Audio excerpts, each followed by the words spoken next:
Hi everyone, it's Tremia, and today is Monday, and it's really an odd day here. We're having a cold front go through Oklahoma, and so I think it's down in the 60s, but it looks kind of dreary and gloomy and everything, and which is weird because everything's so green, and our neighbor's mulberry tree, all of the mulberries they fall down into our yard. We're the lucky ones. So, but it's just weird, kind of weather. So I hope we don't have any bad weather coming in. Okay, to get back on to the subject, I have a lot of questions for a Q&A. I've been saving them up.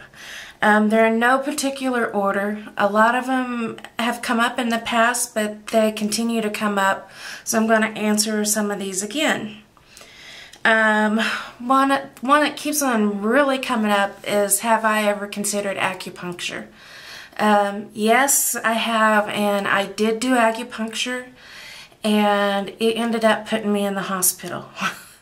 Anytime I've tried to do any kind of Eastern medicine or anything like that, it just does not agree with my body, and I end up in the hospital. And so I kind of steer clear of that. Now I know others have done acupuncture and it works wonderful for them, and so I'm not putting down acupuncture. It's just not for me. You know, I've tried it and it just didn't work out. What about a gluten-free diet? I've never done like a total gluten-free diet. However, I've noticed since I've changed my eating habits in the last couple of months to where I'm not eating bread and, you know, bread products, wheat products, that whenever I do eat like a slice of bread or a dinner roll or a flour tortilla, it tends to make my belly really bloat. So I'm thinking, you know, I might check more into gluten-free diets, or you know, I'm pretty much steering clear of it just by eating fresh fruits and vegetables and lean meat and proteins. But, you know, I don't know. So I'm pretty much doing that. But I do notice that whenever I do eat wheat, it's not agreeing with my stomach. Losing weight and steroids. Oh. Yeah, they don't go hand in hand, do they? Steroids, prednisone, hydrocortisone, whatever type you're on, Solumedrol, they will give you the Cushingoid syndrome, which is what I have, which is, you know, the round face, you gain weight in your torso, and you lose weight in muscle in your arms and your legs. So steroids are great for gaining weight. Every once in a while I'll hear somebody say, well, I lost weight on steroids, and I think that's wrong. It's not fair. No, I don't. I guess it's just like, you know, the acupuncture. Everybody's body's different. I am at now 6 months out since I had my last large IV steroid. It's been 6 months since I went septic. And my endocrinologist always told me that once you have like a large IV steroid like that, because I was doing, you know, it's like 1 milligram a day for how many ever days, and, you know, all that. It takes like 6 months before you'll actually start to lose the swelling from that. Like, you'll swell during that whole 6 months and gain weight, but at that point you'll start, at 6 months, it's kind of out of your system from that bolus.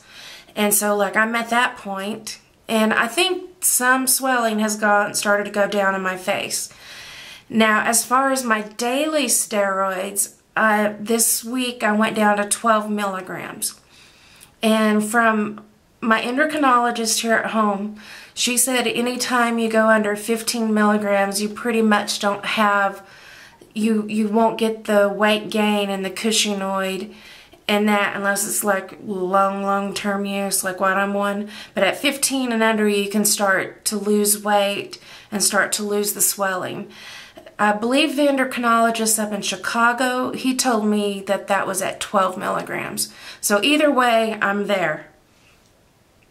So let's see what is going to happen over the next few months, because these last few weeks, with all the bad reports that have been coming in and everything, I had not been keeping up with my diet the same that I was before.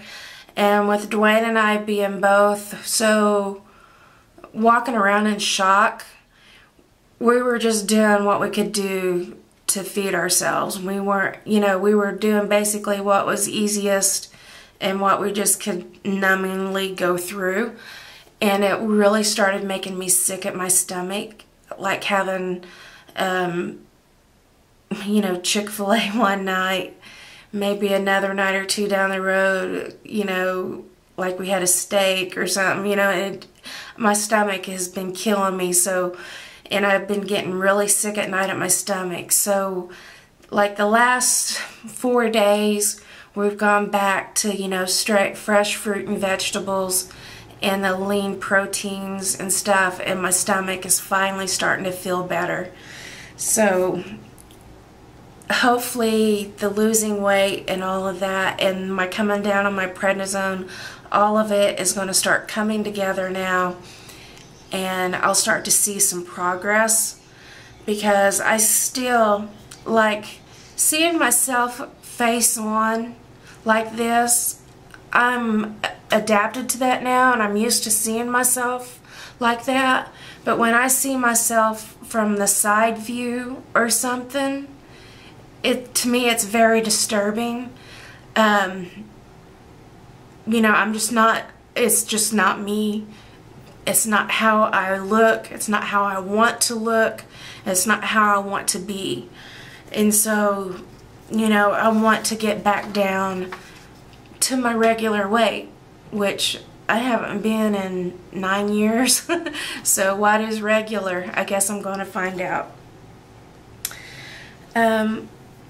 Somebody asked me what like a good job is for somebody with lupus, and that is a huge question, and it's very individualized, and you have to look at it, the whole picture for yourself. I don't think like a manual labor job or a very strenuous job or is a good job for somebody with lupus, because it can put you into a flare. That's my personal opinion. But you know your body better, and you know what you're dealing with and like how a day's activity affects you.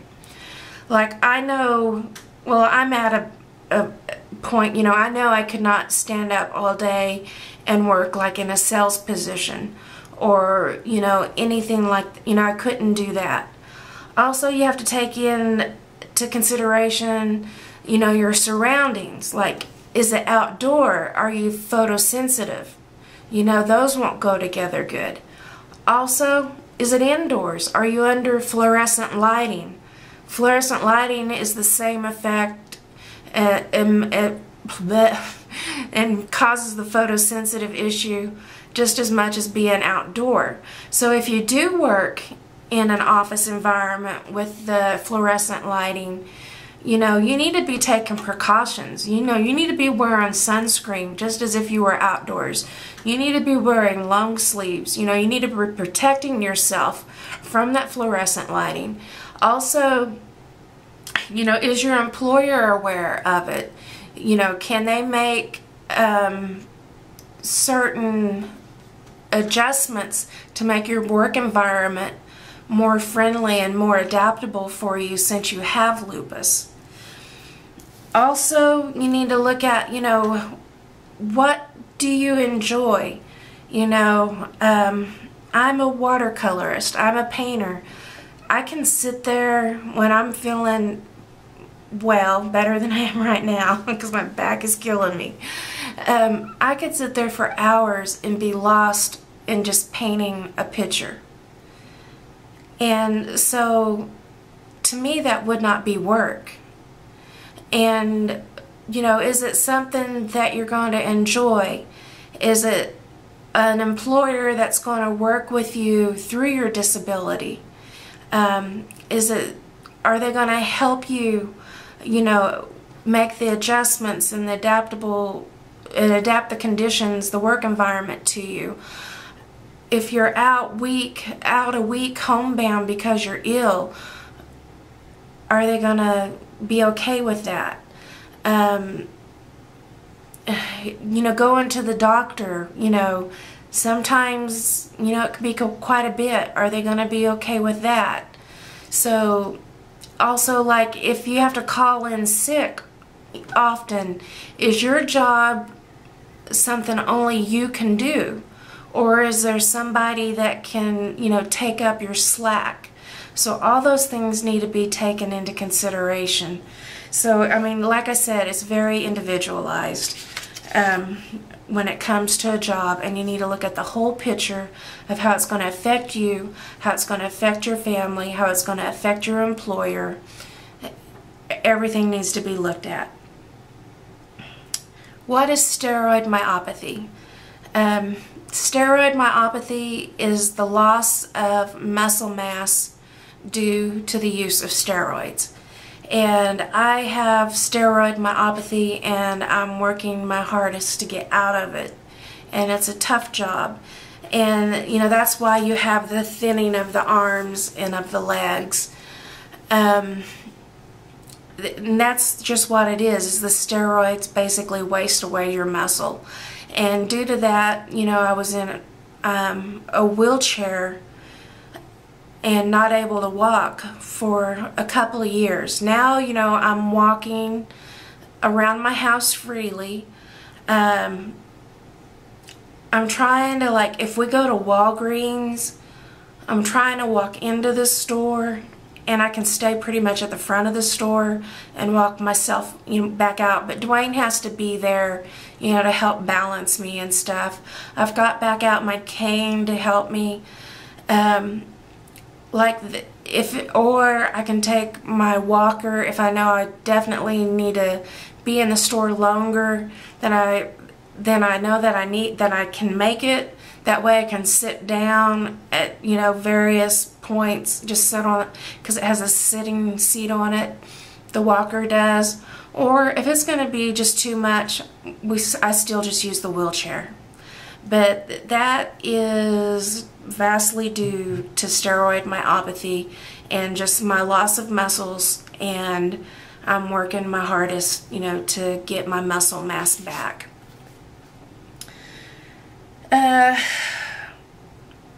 What is a port? And that's a good question, because I'm just, you know, I get so into everything, and you know, a port's been a part of my life for at least the past 4 years, that I'm just used to knowing what it is.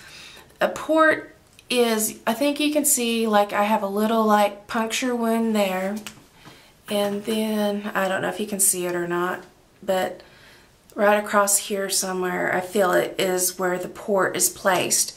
And a port is, it's used instead of having to gain IV access every time I go in for IVIG and like chemotherapy. They basically, it's a metal object that they put in your chest, and it has like a rubber access point in it that they'll stick the needle directly into your chest. And it's not as painful as it sounds. It's a lot easier than getting an IV and a lot less painful. But, you know, basically they have good access, and then from that there's a plastic tubing that goes up into the artery in my neck, and then it goes over and it goes straight down into your right atrium of your heart. So the medication, it bypasses all your veins and it just goes directly directly right into your heart and into your being pumped into your bloodstream. And the reason that you get it is because your veins are so damaged or weakened from all of your treatments, and it's hard to get needle access, IV access. So they put the port in place. It's easier on the patient. It's easier on the nurse that has to, start it. And really, I mean, it is easier, and they're gonna stick you on the first try 9 times out of 10, versus like a couple of months ago it took 7 sticks for them to try to get an IV access to do my IVIG treatment.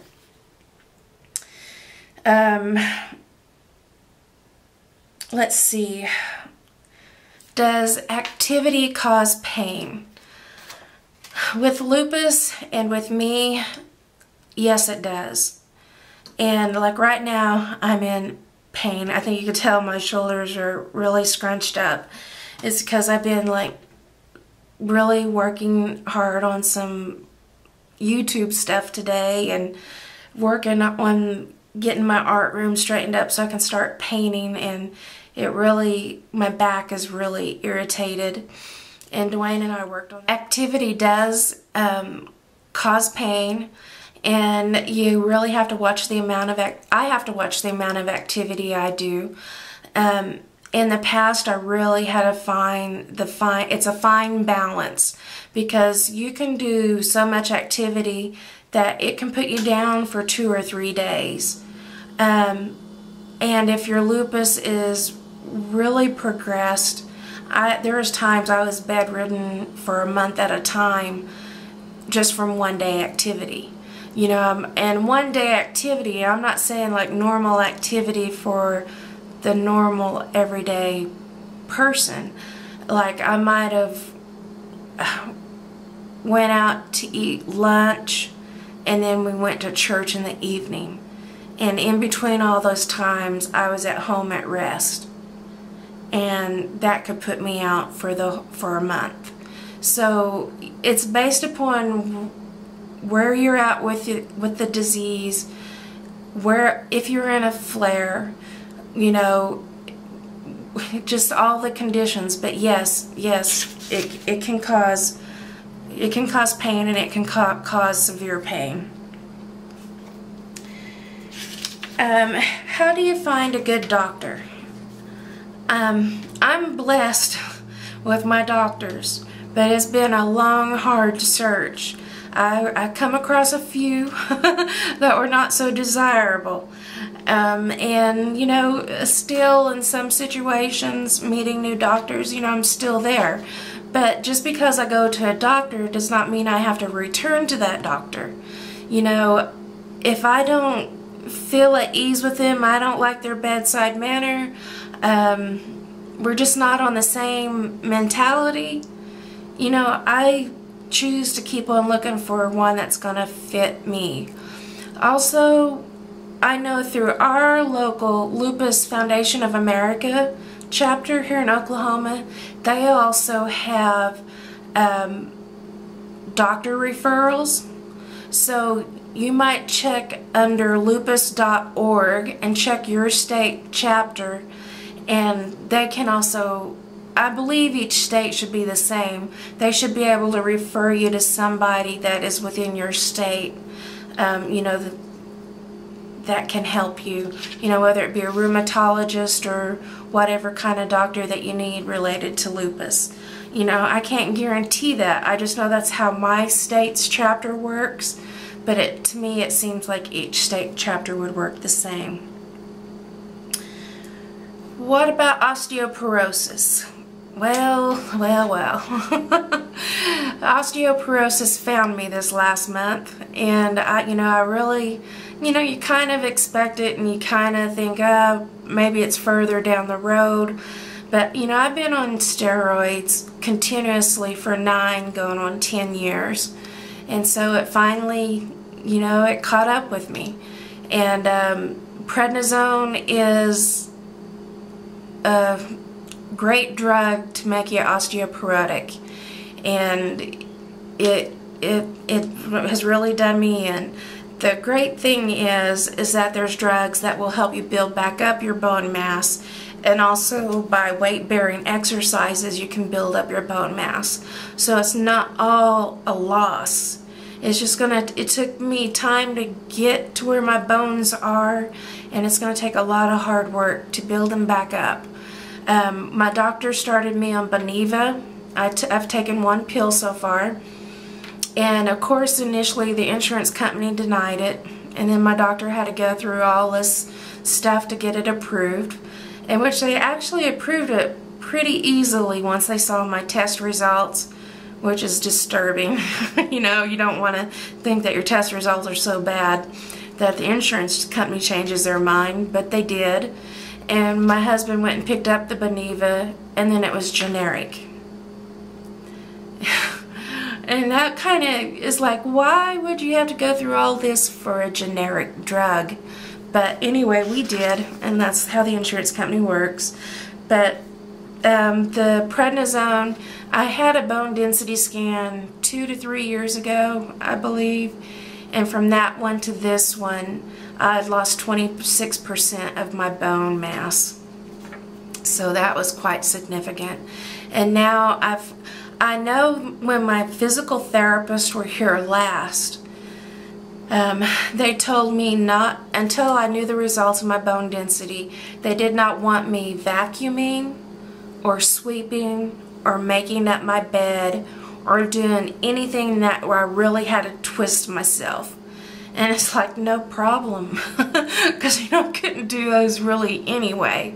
But they said that those activities, when you're osteoporotic, that you can fracture your muscle or your bone so easily, and then I'd be dealing with a fracture on top of everything else. So now that I know that I'm osteoporotic, this week when I see my rheumatologist, I need to ask her, because I need to know what exercises or how to change up my exercises, or what I need to do for osteoporosis. I don't know, and I do not want to injure myself. I do not want a fractured or a broken bone or anything like that. I want to do this the right way and to make sure I'm taking good care of myself. How soon does a doctor put you on medicine after you're diagnosed with lupus?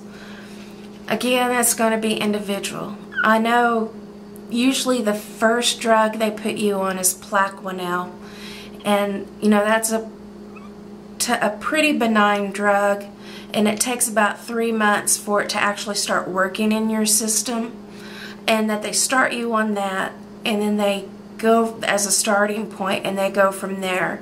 3 months out, how are you doing? They like reevaluate and all of that. But when I was diagnosed, that day I was started on Plaquenil, and then we just did the one drug. That way, how it affects your body. Like you're not starting 2 or 3 new drugs, and if you're allergic, you have no idea which one it is. They start the one, and then you move forward from there. But again, if you're having serious kidney involvement, it's going to be a more serious thing that they're going to have to treat. I had optic neuritis, and I was blind in my eyes, so there was some other things that was due to the lupus, but that was before I was diagnosed actually with lupus. So there was a lot of treatments and stuff that was going on to treat that condition, because it was so acute and it needed to be handled immediately. And so it's just based upon what your condition is and what your scenario is, but usually, from what I understand, is Plaquenil. Again, go to lupus.org and refer there. They talk about all the different kind of medications that are used to treat lupus, and that's a good place to start, educating yourself. How high can your fevers go? With Lupus, mine are always low grade. Mine, my highest, what I call low grade to me is 100.1. Anything over that, I know it's a fever. But my low grade fevers usually run, you know, in the mid 99s to the 100.1. But then again, my temperature runs lower than 98.6. So like mine runs around in the 97s, so you know, it's just another thing to consider. But my low grade fevers are generally, you know, like 99.4 to 100.1. Other than above that, I know I've got an infection or something else is going on. It's more than just a lupus flare.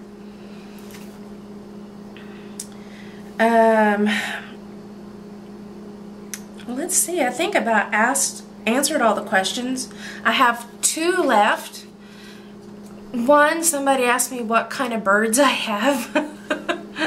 They're not my birds. It's our backyard. And like I was talking about earlier, they're all in our backyard right now because of our neighbor's mulberry bush and all the berries falling off. And so the birds are just going crazy.